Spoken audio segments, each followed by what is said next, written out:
What's up, everybody? This is a college prep math video, but it's tied to Algebra 1 and Algebra 2 standards. This conversation comes from preparation for the ACT material. And in the ACT, questions like this pop up all the time, certainly in the math portion, of course, right?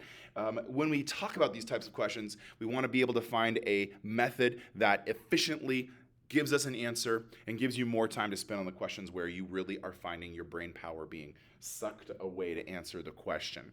So in order to do that, we're looking for some tricks. One of the tricks I'm going to suggest is that we look at how all of these numbers have a common multiple. So if you think about 32, 32 is even, so let's kind of like expand it out, prime factorize it out. 32, since it's even, we'll divide by 2, and what's left, we'll study that. Well, 16 is what's left. So 16 is even. So we'll divide that by 2, leaving you with 8. 8 is even, so divide by 2.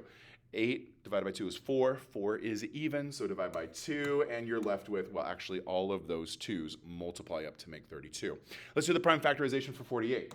48 is, let's see, it's even, so divide by 2. And then what's left is 24, and 24 is even, so divide by 2. What's left is 12. 12 is even, so divide by 2. What's left is 6. 6 is even, so divide by 2. And 6 divided by 2 is 3. So we fully prime factorize out 48 by doing that. Last number that's in the list is 60. 60 is even, so divide by 2. That leaves us with 30. 30 is even, so divide by 2. Then 30 divided by 2 is 15, so 15 is not even, but we can divide it by 3. So 15 divided by 3 is 5, and we have fully prime factorized these problems. A least common multiple is the smallest number that is able to scale up. Like we can scale up 32 with multiplication, we can scale up 48 with multiplication, and we can scale up 60 with multiplication. At some point, they meet. And so we want to find that place where all three numbers have the same value when you multiply them up. That's the common multiple. Least would be what's the smallest. One of the ways that you can access common multiples is to just straight across multiply all of those numbers. But when you multiply all of those numbers, you're going to be multiplying 2 times 2, 4 times 4, or 2 times 2 again, and a third 2 times 2. When we multiply all of these numbers up, here is 1, 2, 3 numbers that are going to be multiplied in the process. They're common to all three. So therefore, when you multiply all three numbers, it's like you're multiplying these numbers every single time. So with prime factorization, let's just take them out.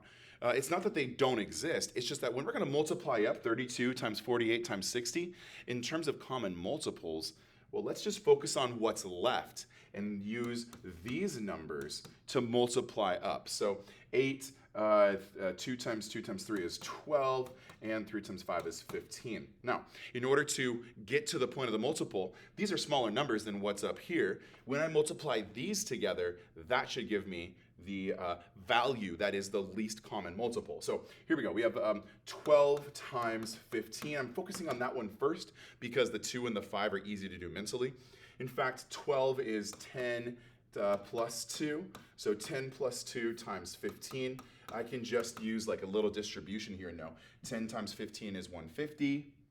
2 times 15 is 30. So then if I add 150 plus 30, I get 180. Now I need to take the 8. That's the part that's left. I need to multiply 180 times 8. That way I'm multiplying all three numbers together. So now what I've got is 0 and standard algorithm.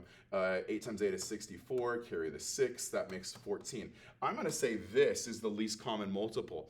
Let's just check it. Let's just check to see if that is actually the least common multiple of these numbers by using some division. This is really like, once we do this method, you're done, but I need to prove for myself. So I'm going to take 1,440, I'm going to divide by 32. So 32 divided by, that won't go into there, won't go into there. How many times will 32 go into 1,044? Twice, 4 times, 6 times, 6. 6 times 2 is, I'm off on there. Let's see here. I need to go back and revisit. 4, 5, 6, 7. 7's too big. 3. Now my brain is broken.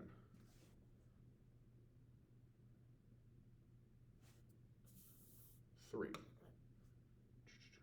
4? 4 times.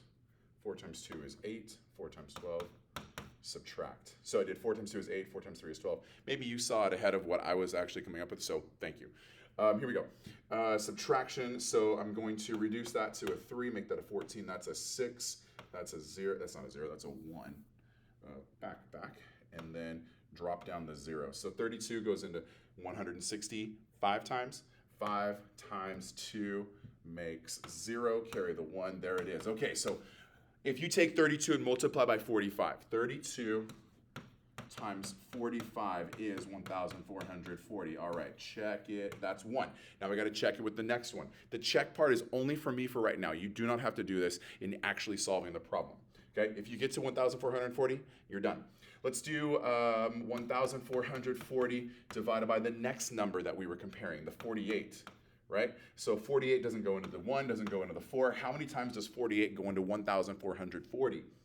1,440, I'm looking at the 4 and the 14, I guess 3, right? Maybe 3 of these, so 3 times 8 would be 24, and then carry the 2, so 3 times 4 plus 2 would be 14. There it is, full on straight calculation, 30, as in 48 times 30 equals 1,440. Check. Okay, last check is the 60. Does this number, 1,440, actually scale up, scale down? Is it a common multiple of 60? So 1,440 divided by 60.